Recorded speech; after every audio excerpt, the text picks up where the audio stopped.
नमस्कार मैत्रिणी, मंजू क्रिएशनमध्ये तुमचे सर्वांचे स्वागत आहे।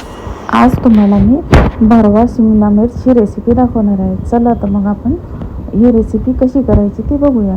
मी पहिल्यांदा शिमला मिरची छोटे शिमला मिरची घ्यायची आहे यासाठी, आणि या स्वच्छ धुवून अशा कोरड्या करून घेतल्या आहे। आता त्यामध्ये काय टाकायचं हे दाखवत आहे। यामध्ये मी मुगाची डाळ ही अर्धा तास भिजत ठेवायची आहे। अर्धी वाटी मुगाची डाळ, छोटी वाटी भरून मुगाची डाळ घेतलेली आहे मी, आणि ती अर्धा तास आपण भिजवून घेणार आहोत। आता ही मुगाची डाळ भिजलेलीच आहे, तर आता मी तुम्हाला दाखवते पुढे काय करायचं ते।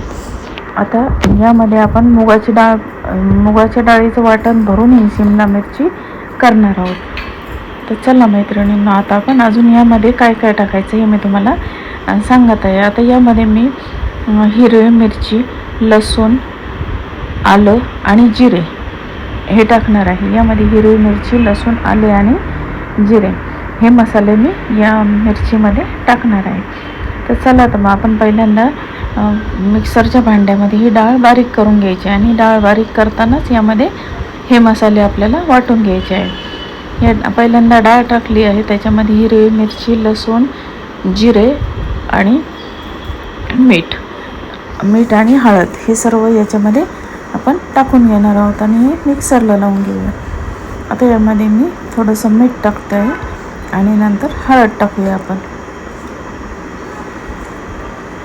आता हे टाकल्यानंतर आपण हे मिक्सरला लावून याच्यामध्ये पाणी टाकायचं नाही, आणि बारीक नाही झालं तर अगदी अर्धा चमचा पाणी टाकून मग हे बारीक करून घ्यायचं आहे आपल्याला, आणि थोडा हिंग टाकला आहे। आता आपण ही डाळ मिक्सरला लावून घेऊया। चला तर मग मैत्रिणींनो, आपण आता हे डाळीचं वाटण करून घेऊ। आता हे डाळीचं वाटण आपलं रेडी झालं आहे। आता हे वाटण आपण शिमला मिरचीमध्ये भरून घ्यायचं आहे। तर आता शिमला मिरची मी कशी कट केली आहे तर मला दाखवते। शिमला मिरचीचा वरचा पार्ट काढून टाकायचा, आणि त्यामधलं बी काढून टाकून ही मिरची अशी पोकळ करायची, अशी वाटीसारखी पोकळ करायची आहे, आणि त्यामध्ये आपल्याला आता हे वाटण भरून घ्यायचं आहे।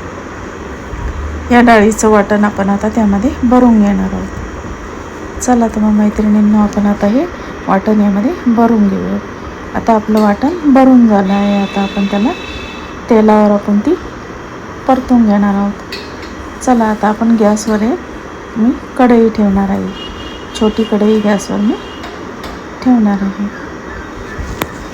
चला तर मग आपण आता गॅसवर कढई ठेवलेली आहे, आणि त्यामध्ये मी एक पळी तेल टाकून घेतलेलं आहे। याला थोडंसं तेल जास्त टाकायचं, कारण हे आपल्याला वाफेवर शिजवायचं आहे। तेल आणि वाफ याच्यावर आपल्याला ते शिजवायचं आहे।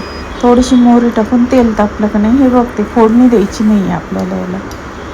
आपण आता यामध्ये त्या मिरच्या सोडून घेऊया तेलामध्ये। मिरच्या तळायच्या नाही आपल्याला, एक पळी तेलामध्येच या मिरच्या आपल्याला फक्त शॅलो फ्राय करून घ्यायच्या आहे। 5 मिनिटांमध्ये ही मिरची शिजून जाते। आपल्याला कमी तेलामध्ये ही मिरची आपल्याला करायची आहे, तळायची नाही आहे आपल्याला ती।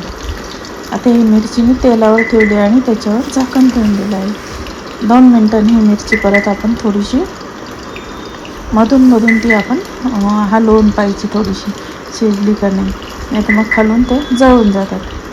तर बघा मैत्रिणींनो, आता ही मिरची आपण तेलावर वाफायला ठेवलेली आहे।